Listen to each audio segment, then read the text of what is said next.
যে একজন পীরজাদাকে নিয়ে বিরাট মানে হুড়হাপটা করা হলো, এবং জানাকে নিয়ে করা হলো তানাকে কিছুদিন পূর্বে মাত্র এই দলের পক্ষ থেকে দাজ্জাল ভণ্ড তকমা দেওয়া হয়েছিল।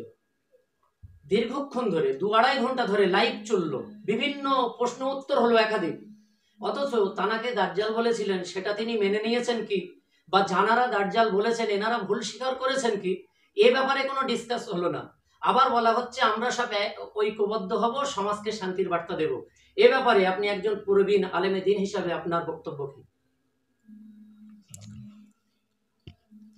আসসালামু আলাইকুম রহমতুল্লাহ। আমি আমার লাইফে এই প্রথম কিছু বলবার জন্যে আমি এখানে আদিষ্ট হয়েছি।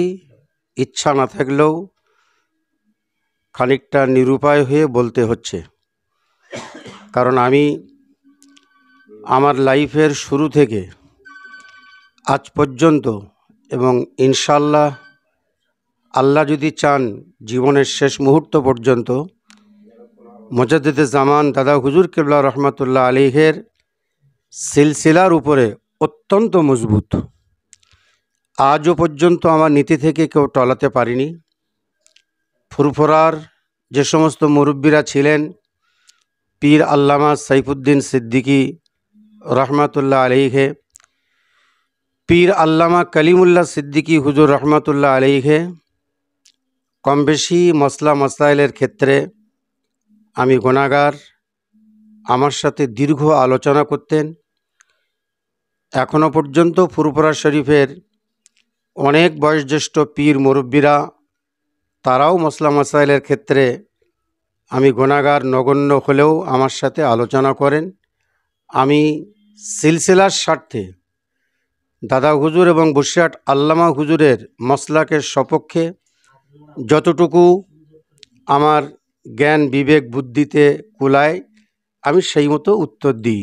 কিন্তু খুব দুর্ভাগ্যের বিষয় যে আমি অত্যন্ত দুঃখের সঙ্গে লক্ষ্য করছি যে কিছুদিন আগে এক গোত্রীয় ওলামাদের মধ্য থেকে কেউ কেউ ফুরফুরার কোনো পীরজাদাকে দাজ্জাল বলে আখ্যায়িত করার পরেও আজকে সেই দাজ্জালের আশ্রয় নিচ্ছে। তবে আমি এতটুকু জানি যে হাদিস পাকের মধ্যে এটা এসেছে যে দাজ্জাল যেটা বলবে শরিয়াত তার বিপরীত অবস্থান নেবে, অর্থাৎ দাজ্জাল যেটাকে জান্নাত বলবে সেটা হবে জাহান্নাম, আর দাজ্জাল যেটাকে জাহান্নাম বলবে সেইটা হবে জান্নাত।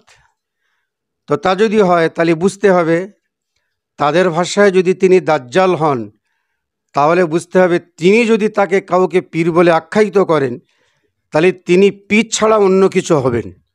এই সংক্ষিপ্ত বক্তব্য, দোয়া করি আল্লাহ পাক রব্বুল আলামিন যেন আমাদের সকলকে সিলসিলার উপরে জীবনের শেষ মুহূর্ত পর্যন্ত অটুট রেখে দেন। আল্লাহুম্মা আমিন।